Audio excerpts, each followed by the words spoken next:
Naganunsyo ang pila ka mga buluthuan sa siyudad kag probinsya sang Iloilo subong adlaw Marso 3 nga magasuspend ang mga inisang klase bangud sang nagluntad nga linog kagab-i.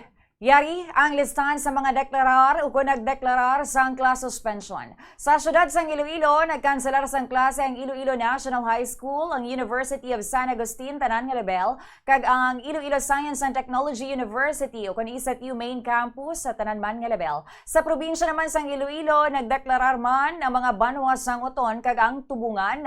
Tanan nga level wala sang klase bilog nga adlaw. Sa Gimbal, Tigbawan, kag sa Iloilo Science and Technology University Miagao Campus, ginsuspend man ang klase sa aga lamang kag magabalik ini sa hapon depende sa mga assessment. Sa bahin sang siyudad sang Iloilo, nagpahayag naman si Mayor Raisa Trenya sa mga school administrators sa mga pampubliko kag pribado nga mga eskwelahan sa siyudad sang Iloilo nga magpatigayon sang inspeksyon sa mga building. Ginatugyan naman sang Iloilo City Government sa ila o kung sa school administrators kung ila iga-suspend ang mga face-to-face klase sa tagsa kabulutuan.